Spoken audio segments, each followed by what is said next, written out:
Hi there, my most excellent game dev peoples. How are you all doing? You good? I really hope so.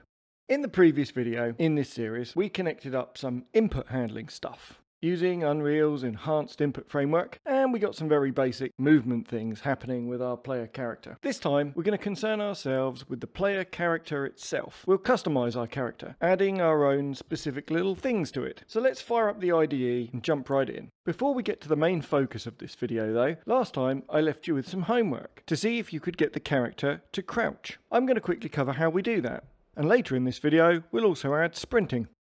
Remember, I'll stick the project on GitHub so you can always download it and see for yourself exactly how things have been done. You don't need to be pausing YouTube and trying to look at the code that flashes past or anything like that. Alright then, I fire up the Unreal editor for our project and add some new input actions to the input directory in the editor. I add a toggle crouch and a toggle sprint, and I also add a blast action. That's for later on in this video. Then I open the mapping context. The one we made last time is called default mapping context, if you remember, and I add new mappings for each of the three new input actions. In my case, I map them to buttons on the Xbox controller I'm using for testing. You could map keyboard keys to them as well if you like. I didn't actually bother so far. Because each of the mappings is a button press, and we don't want it to be re-triggering itself or bouncing or any shenanigans like that, I add a trigger qualifier, pressed, which takes care of cleaning that up for us. I do that on all three input mappings because they're all button presses like that. In fact, we didn't put that on the jump in the last video, so I'm going to add it to jump as well now.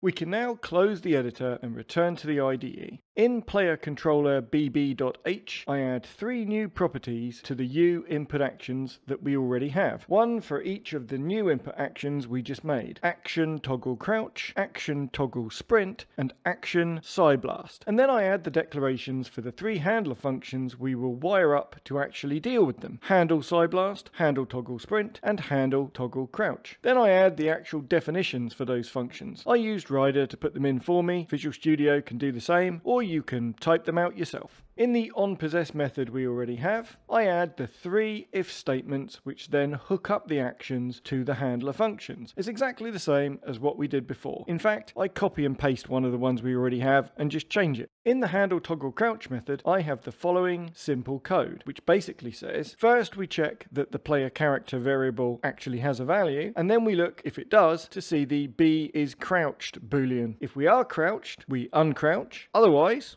we crouch. Simple.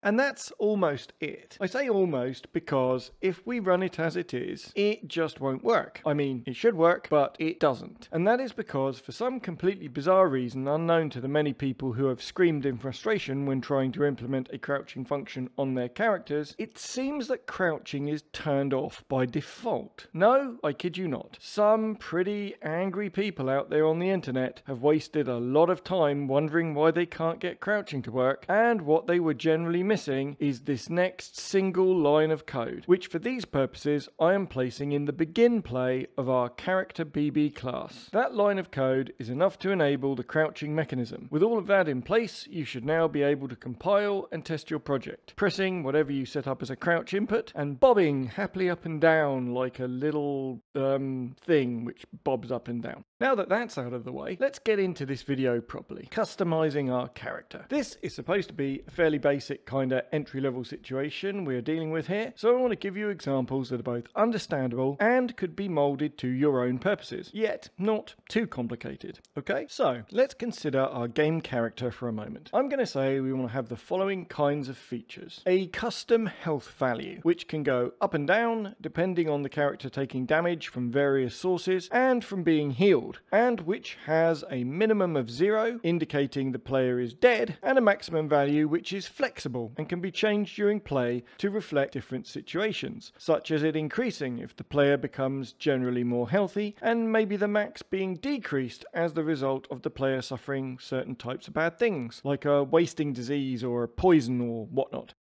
Let's also have some form of physical energy. Let's call it stamina if you like. This is going to decrease when the player does certain activities like sprinting or punching or stabbing. Here we go with the violence again. I was going to add, or aggressively campaigning in their local community for improved recycling facilities. Just you wait, when my social justice warrior game, Offended by Everything, is released, it's going to be amazing. Unfortunately, the release date has been a bit delayed because people keep adding extra letters to various acronyms, and most of the original development team fired themselves because they felt they weren't diverse enough. But since we added unlimited tofu in the staff canteen and dispensers giving free hair dyes and a choice of 12 shades of blue and green in the non-gender assuming bathrooms, new hires are just flooding to join the project. Anyway, the stamina goes down when the player exerts themselves physically and restores itself gradually over time. And because it's interesting, let's also have a stamina recuperation factor, which determines how fast it recovers. Because our game is obviously a retro-futuristic RPG, sci-fi, fantasy, post-modern, stone punk cozy game with horror survival aspects, I think the player also needs psi power. This will measure how much mental energy the character has to power psionic attacks and mental abilities, or to pretend that they can talk to your dead relatives and con people out of their money. If you are making a fantasy game, you might call it mana. Just like stamina, it will regenerate over time, but always at the same rate. And just because we think it might be a good idea, we decide to lock the player out of certain areas in the game, using some kind of keys. And because standard keys, let's face it, they're clunky, they're jingly, and they ruin the cut of fine clothing when you have a bunch of them in your pocket, we decide to do something different. In our game, there will be various places represented by a little swirling vortex or something, and when the player walks over it, a digital energy key is automatically added to a collection of keys held by the character. When the player tries to get in somewhere that's protected by a key, we will test if they have that required key and let them in if they do. If they don't, we'll probably just display a rude message and play a disturbing noise or something. Right, that's probably enough to be getting along with. So in the IDE, I'm going to open our a character bb.h file. Now, the first burning question we want to ask ourselves is, do we want to support blueprinters? And in these examples, I'm going to say yes. What that means is I will decorate our functions and properties with specifiers that make them accessible to blueprints. And I will create them in a way that will, hopefully, make sense when trying to use them from the blueprint world. I point this out because honestly, it's often a little more work to make things more blueprint friendly. When you code something for Unreal in C++, especially for other C++ to use it, and you don't care about giving blueprints access, it's often a bit simpler. But as I know some of the audience of these videos are specifically coming from a blueprint background, and in particular, some of you want to add a sprinkling of C++ while continuing to still do a lot of stuff with blueprints, that's why I want to try to show you how we can support them. So with all that having been said, the first thing I'm going to do is add some private variables to our class. Why private, you ask? Well, as we are going to be exposing things to blueprints, we will do so via specific functions, and we will not give anything outside our class direct access to those variables. It's also a valid point even if we were to access this class from other C++ classes. We may want very specific functionality to happen when the values are accessed, and by allowing that to happen only via functions we provide, we can assure that it happens in the right way. You'll see what I mean. So first, the player's health. I'll add an int for the maximum health and initialize it to 100, and an int for the current health and initialize that to 100 as well. I have values for the maximum possible and the current health. In this case, I use int as the type because I see no point allowing the player to have fractional parts of 1 point of health. We will obviously have rules in a full game which happen when the character is created and events that occur as the game is saved and loaded, which set the values of these things to what they should be. But it is usually good practice to provide default values, and that's what I do here. I decide, somewhat arbitrarily, that the base health of the player will be 100. So I set that as the value of both things. Now, this is one of those places where, if you wanted to, and especially if you had a lot of things which were going to set with the same value like this, you might like to make your life easier if you did something like this. If you decided to change that initial value to something other than 100, you could just do it in one place.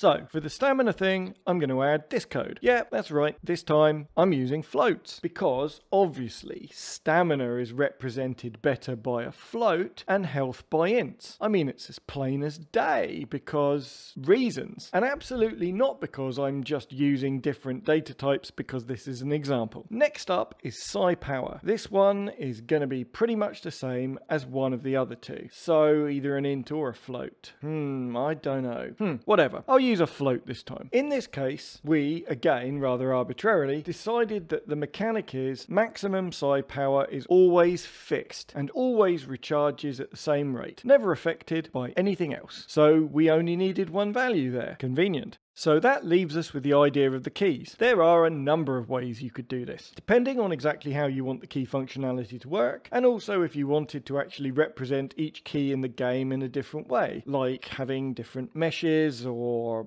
different colored meshes or textures or sprites or whatever. In our game, we decided that each key will be represented visually by nothing. That's right, the lead game designer says, just let the players collect the keys by walking over them, and when they approach a door or gate, it either opens or it tells them to get lost. That's all part of the gameplay experience, apparently. So, until that particular game designer gets fired, which will probably happen right before I publish the video on user interface elements, widgets, and the HUD, that's what we're gonna go with. Okay then, let's talk about a quick system we can use for keys. Something very simple. All we really want is a way to drop things in the environment which the player can walk over, and when they do, they get an appropriate key added to a key wallet. And then, when the character needs to access something, we'll test if they have the specific key they need. And it would be nice if this all worked in a friendly way for the level designer, right? I mean, the level designer should be able to hook up the keys and doors how they want in a fairly simple method. So for this simple example, I'm going to base our keys on f-string. That's right, a simple string. We don't envisage having many keys or locks, it's just an example. And we're not going to do anything special connected with them. So in this simplistic situation, f-string will work just fine for us. Each of those key generator actors that the player can walk over will simply be a standard actor, and for the testing in this video we'll make them with blueprints, and the level designer will type in the string he wants its key to provide. Then each door or gate or whatever that supports this key and lock business will also have somewhere for the level designer to type in the string which corresponds to the key that opens it. Simple, and admittedly not something you would want to use for a game with any complexity because it really wouldn't scale well at all, but it serves our demonstration purposes just fine here. So, the player needs to have something to store all the keys they carry, so I will add this. In this case, I'm just going to use a T-array which will store the f-string for each key the player collects. There are lots of ways you could do it better, and different collection classes you could use, but that's for another time. So, that's all the data storage stuff added. Let's move on to what we need to allow interaction with it. I'm going to add several public functions which will access the private member fields we just made. They are going to be public because we want other code, including blueprints, to have access to them. We're going to appropriately decorate them with the correct uFunction macro and the specifiers that we require to access them properly from blueprints. We'll also add a category as well because it's the done thing and it looks kind of neater in the editor if you do. So for the health stat, I'll add a function for getHealth, which simply will return the value, getMaxHealth, which returns that value, updateHealth, which allows us to change the value, restore to full health, which will set the health to maximum irrespective of what it currently is, and setMaxHealth, which changes the value of the maximum allowable health. That should do it for the health functions. With stamina, we'll have getStamina to simply return the value that we're currently holding, getStamina recuperation factor to return the current recuperation factor, and setStamina recuperation factor, which sets the value. We don't need any functions to explicitly alter the player's current stamina because we'll do that automatically based on the physical actions that the character takes. Psi power is even simpler as we have a fixed recharge rate. Normally in games with this kind of thing, we would have a few different psi powers that the player could use. You know the sort of thing. At the start of the game, they basically only have the ability to silence the sound of their own farts, but by the final level, they get some really cool destructive powers, which sadly they only get to use about 2 times before the game is over. Anyhow, because this is just an example, and we're keeping it intentionally simple, we will just have a single hard-coded psi ability available to our player. And because we only have a single fixed one, we don't need to do anything clever with it, so it will just have its own function. That gives us a function called getPsiPower to return how much psi energy is remaining, and the function PsiBlast to actually do the power. So then, keys. We need a function to add a new key to the player's wallet if they don't already have it, a function to remove a key from the player's wallet if they already have it in the wallet, and a function to test if the player is actually carrying a specified key. Okay, so with all those definitions in place, let's actually work through providing the code that they need to do something. The getHealth function simply returns the current health value. The getMaxHealth function does something similar. UpdateHealth takes an integer telling us how much to change the health by, called delta health. This could be positive or negative, and we simply add it to the current health. And then we check that current health is between 0 and the maximum allowable. And finally, we do a test to see if current health equals 0. If it does, then the player's dead, and we should probably do something later to reflect that. The restore to full health function simply sets the current health to the maximum possible, and the set max health function accepts a new max health and sets max health to that value. With stamina, it's a similar story, except of course we're using floats instead of ints, but otherwise there's nothing surprising going on there. With PsiPower, we have the now quite familiar function to get the value, and we have the function for the PsiBlast itself. And the first thing we do is check that the player actually has enough power to execute the PsiBlast, and if they do, then we deduct that amount from what they have remaining. We would also actually do something with the power, but that's more complicated. We do that later. So the keys. If someone tries to add a key to the player's wallet, we check if the wallet already contains the key. And if it does already contain the key, it means there's nothing for us to do. But maybe we want to know about that anyway, because maybe it's nice to give some kind of user feedback if the user walks over the thing multiple times, and the first time we play like a twinkly sound effect, and on following times we play like a buzzing sound effect to let them know that nothing actually happened. Remove is obviously the opposite of add, and we'll check that the wallet actually contains the thing we're trying to remove before we remove it. And then finally we have the is player carrying key, where we test if the wallet contains the key that we want to know about.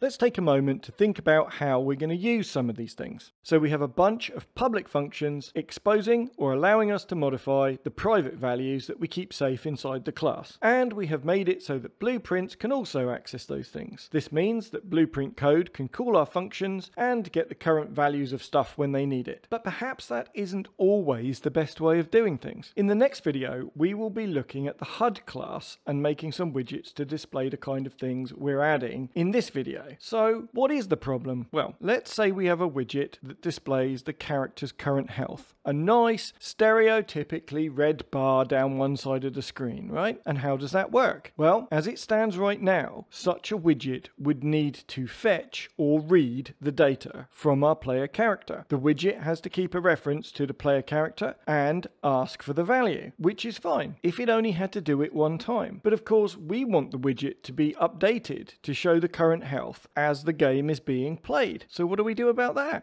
Well, we could use a tick function inside the widget. Generally, I'm not a huge fan of tick functions because people often abuse them. By default, most tick functions are called every single frame of gameplay, which means that the code inside runs all the time. And unless you are a really, really poor player who is constantly losing all of their health for most of the time, you don't really need to update the widget. Now, admittedly, the tick function can be set to not run every frame and to only update, say, once every every second, which would probably be enough to give the kind of feedback the player would need in this case. But again, even in that scenario, it's still going to be trying to update itself even when there is no change to show, which kind of seems like a pointless waste of CPU time. And just for completeness, we could also use various forms of timer to do a similar thing, which would work in a similar way, performing an update periodically. In programming terms, this way of doing things is known as polling, where you periodically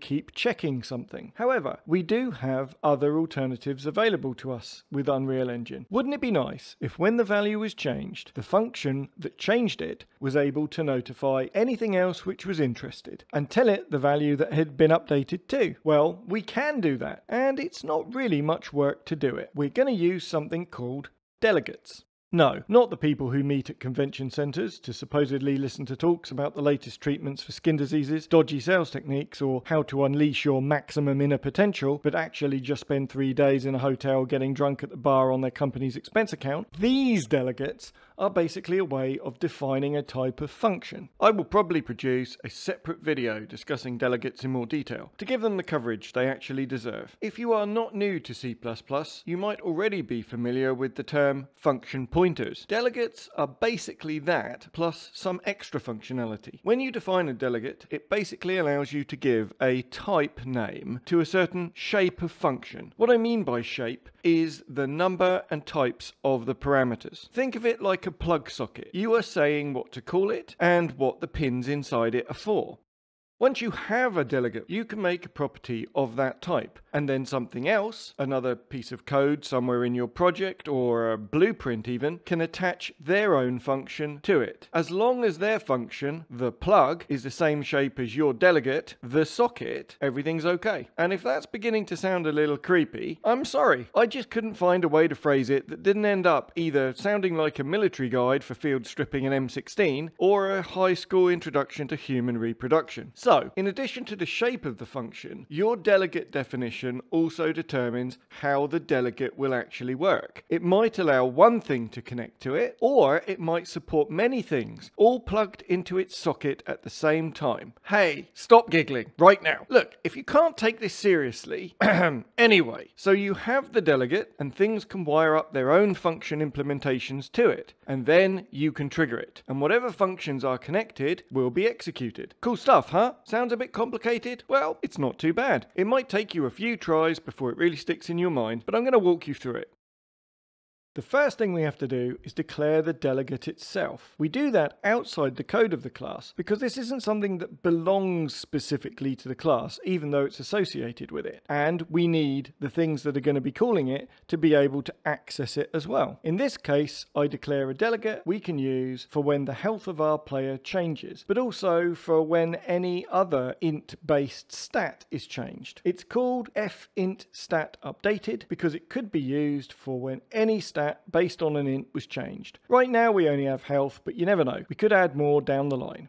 It has 3 parameters: the old value before we changed it, the new value we've just changed it to, and the maximum value allowed. If we send these things to a widget, for example, that widget would have everything it needs to draw a progress bar style health gauge, and it even allows the widget to easily animate from the previous value to the new value without needing to track those values itself or to play an animation when a health reaches the maximum or something like that. And while we're making delegates, I also make one specifically for when the player dies. We don't need parameters for that one, it just is what it is. He's dead, Jim.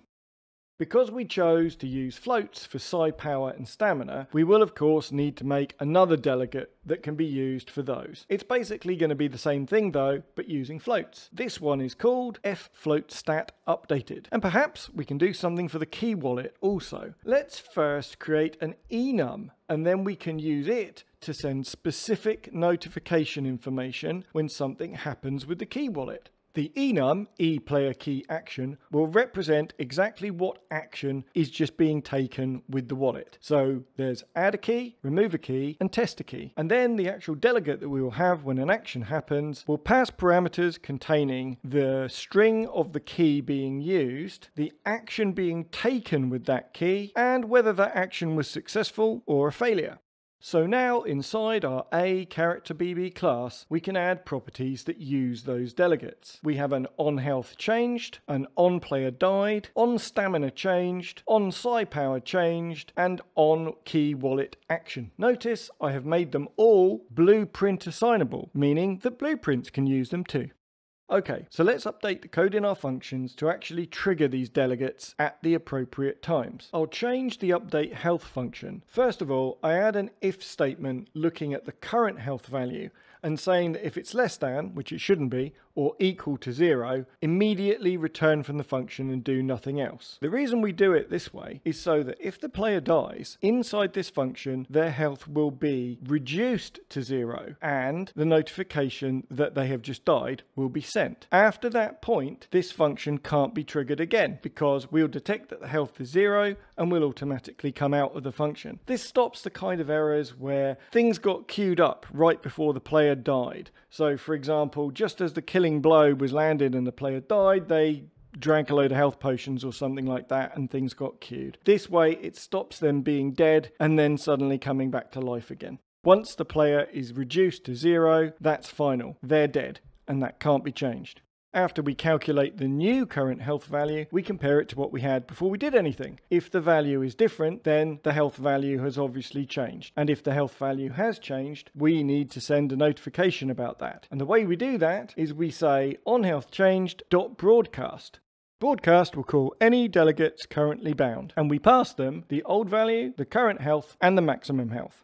And finally, we test if the player's current health has just been reduced to 0, in which case they're dead. If that's happened, we notify of that as well.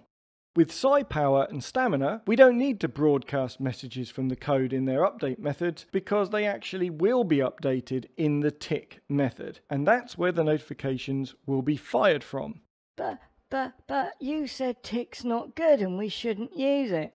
No, I didn't say that. I said that tick is often abused because it's very easy to stick too much code in there and leave it ticking too often. But we will be careful. We won't put too much code in there and we will change the tick frequency to something that happens less frequently. Because both the stats of psi power and stamina naturally recharge over time, and as we will need to notify when they do recharge, every second or half second or whatever we set the tick interval to, we might as well let that notification be the only one, because it will give the current value reflecting all the changes that have happened. So that leaves us with the key wallet stuff. We can actually do 3 things, and all of them can technically fail. We can try to add a key, which might fail if it's already been added. Similarly, when we try to remove a key, it will fail if the wallet didn't actually contain it. And finally, probably the most obvious one, when we test to see if a player actually has a specific key in their wallet, success obviously means they have it, and failure means they don't.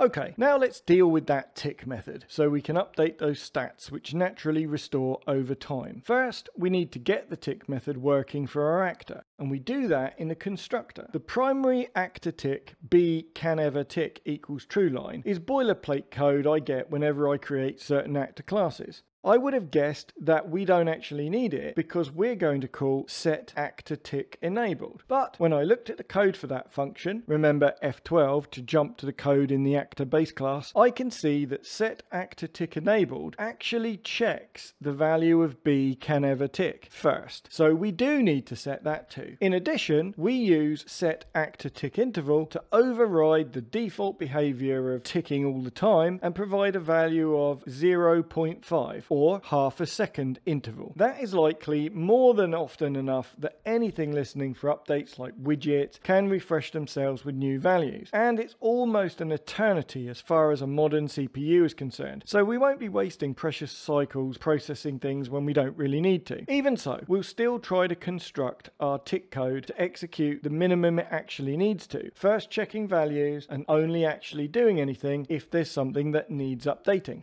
This is the code I'm going to use. So most of that is fairly straightforward. The only thing we haven't discussed yet are the Boolean values. B is running, B has ran, and B has jumped. These are private variables that I'm added to the header file for character BB, and we're going to use them to track the various things that the player is doing. These physical activities. Running having run since the last tick was called, and having jumped since the last tick was called. We'll use these so that we can have a system where these physical activities can drain the stamina of the player, and when they don't have enough stamina left, they can't run or jump. We will set them from various functions when the physical activities occur. Then the tick method will look to see if these things have been set, and when it's finished, it will unset them. It is theoretically possible for the player to have sprinted and jumped and crouched all in the same half-second window since the last tick, but we don't care. It's not a problem. Because we look at each one in turn in a cascading fashion, we take what we consider to be the most important thing which has happened. Jumping has the highest priority, then sprinting, then resting, which is when the player is crouched. And if none of those, then the default applies. The code needed for psi power is much simpler than stamina because the tick function doesn't need to ever deplete it in our scenario. When the player executes their psi blast, which will be triggered on an input that we've hooked up, it directly checks the power level, and if there's enough, it does the blast and deducts the power. So all the tick method needs to do for psi power is gently restore it over time. Lovely. We have all that super coding stuff done, and we're pretty sure it works. Well, I mean, it should work, right? Okay, we need to test it. But as I mentioned a few times already, most of these things are the kind of stuff that we would have widgets showing us the result of on screen. And widgets is next episode, not this one. So what can we do? Well, just as Blueprint devs can clutter up the node graph with dozens of ugly debug prints, we can do similar things with C++.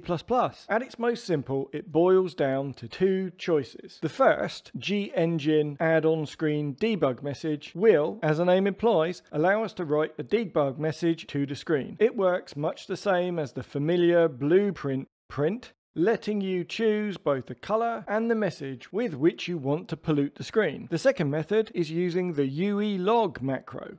It's very powerful. You can create your own categories, you can signify a severity level, and the logs themselves can be accessed after they've been made. That means that anything you write is potentially available in your IDE, even after you have crashed your game with some dodgy code. If we compare the two methods, UE-log is hands down the professional's choice.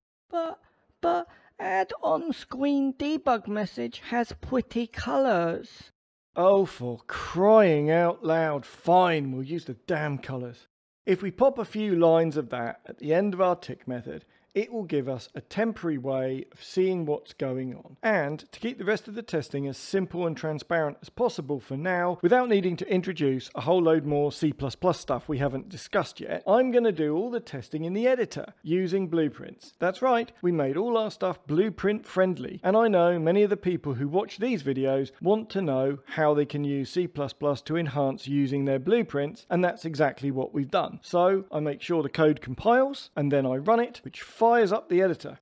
If you remember, last time we made a default level called default BB in the map folder within the content folder. I'm going to do our testing with that. Currently, it's got no level blueprint coding or anything like that, and I don't intend to add any either. Firstly, if we just run the game in the play and editor, we should get those tastefully colored debug lines vomited onto the top left of the screen. Because we have a tick interval of 0.5 seconds, I've cheekily set the duration of the debug messages to a tiny fraction less than that. So instead of a bunch of rainbow crap being puked up the entire screen, it will stay mostly where it is. It might flicker occasionally, but seriously, like I give a damn. It's only debug stuff.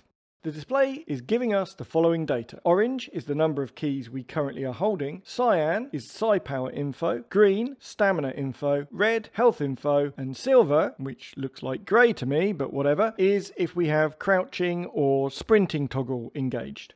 So, if I slap the jump button, I can see that I jump, and that my character's current stamina goes down. I can get in about 4 jumps in succession before my guy runs out of oomph, which, if you do the simple math, is about right. Max stamina is 100, and jumping costs 25 per go. I can also test the sprinting. If I first start moving, no stamina gets depleted, and then I engage the sprint toggle, I can see, firstly, that it turns on, and that the stamina starts dropping while I run. If I keep running long enough to completely drain it, I get kicked out of sprinting mode and start walking automatically, and I can see my stamina slowly recuperating. At which point, if I engage the couch, If I engage the crouch toggle, I then see the recuperation happen faster. Oh, and I can thump the button I hooked up to Psyblast and see the Psy power going down. All very exciting, not really. But it's the basics of what we want, and we can dress it all up later with fancy graphics and ear-bending sound effects. To test the player's keys behavior and also the integration with blueprints, we're going to need something a little more involved though. But don't worry, it's not too complicated. First up, I'm going to make something we can actually place in the level, which will be able to give keys to the player when they walk onto it. I make a new blueprint class deriving from actor, to which I add a static mesh cube and a rotating movement component, just to add interest. I make a variable called thisCharacterBB of type characterBB. I add another variable of type string called keystring and make it public. This is going to be what the level editor will set for each one of these things they drop into the level. In the begin play, I grab a reference to the player character, cast it onto our characterBB class, and store that reference in the variable for easy reference later. Then I bind an event to the on key wallet action of the thisCharacterBB. So that will fire when something attempts to do anything with the key wallet. All it does is show what happened. It compares the key string to its own key string, because in this case it's the same event firing from all instances. This is only dirty testing after all. And if it is the same key string, it does a print string in different colors to signify if what was attempted was successful or not. Then for the cube mesh, I set the collision properties to overlap so that we can actually walk through it and hook up the on component begin overlap. When this happens, we call the add key method on the player's key wallet to attempt to add the key string of this instance. Got all that? Great. So if we dump a few of these into the level and set the key string for each one, when we run the project and we move over each cube the first time, we should get a message in green flash up with the name of the respective key we've just picked up, meaning it was added. And if we move away again and then go over it again, we will get a dark red color signifying that the key is already in our wallet. Adding it again failed. The orange keys message should also tell you how many keys the player currently has. Moving on from that, I made another actor to test whether the player actually has a key. This one has another static mesh cube, which I scaled to look like a platform. And attached to that platform, I added a box collision component. I added a variable to the blueprint called unlockKey and made it public. So again, just like the key giver, the level editor can set it to any value they please. The node graph isn't too complicated either. When the collision begin overlap happens, we again cast the player character to our characterBB class. Once we have that, we can call the isPlayerCarryingKey function, passing in the string from our property. If we have a match, then I do a little timeline to raise the platform, hopefully with the player still on it. And we're now able to actually create the beginnings of our own customized gameplay mechanics. So having seen it all functioning, you may be wondering, how does the stamina thing actually work? Well, earlier I told you there are booleans set up for tracking things, and I showed you how we detect them in the tick method to actually use them, but not how they actually get set. And I think maybe it's interesting to point it out, because if you're new to object-oriented programming, it might show you how we can use it to advantage in situations like this. So back in the characterBB.h file, the header, I override some methods provided by the base class, a character. The methods I override are the add movement input method, the jump method, and the crouch method. Overriding these methods lets us do our own thing when these happen, instead of the default behavior provided by, in this case, the parent class of a character. If you remember from the previous episode, add movement is called by the player controller in response to the player, well, moving. In this method, first I check if the player is in running mode, B is running, and if they actually have any stamina. If they don't,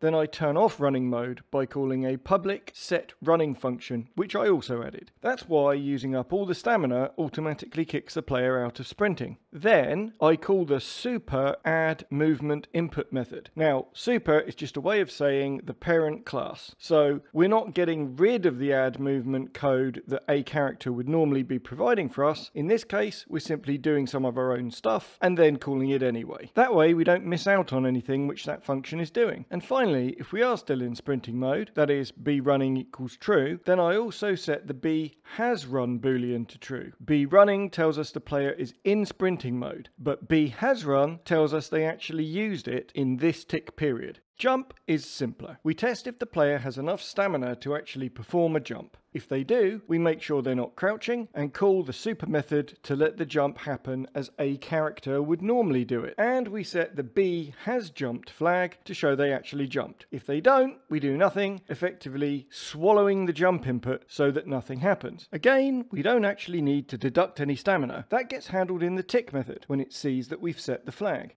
And finally, crouch. Here I first call that set running function I made again to turn off sprinting mode if it's enabled. Then I call the default functionality for crouch provided by the A character class. We don't need to override uncrouch in our case because we don't want to do anything special when the player stands up again. And that set running function, it's also quite simple. All it does is set the flag B is running to indicate whether we wanted to be in running mode or not. And then it sets the walking speed of the character. I added properties for running max walk speed and normal max walk speed to the class with default values, and they simply set the speed to the one that is applicable. And because they're properties, we can easily change the values in the editor if we should want to. Remember, the source code will be on GitHub, link in the video description. You can download it and take your time seeing how everything fits together. Next time, we'll be dealing with the HUD class, and we'll make some widgets to represent some of the stats we created in this video, so that we can get rid of all that nasty screen print nonsense and have something a little more pro looking. I hope you can join me for that. So until then, good luck in all your endeavours.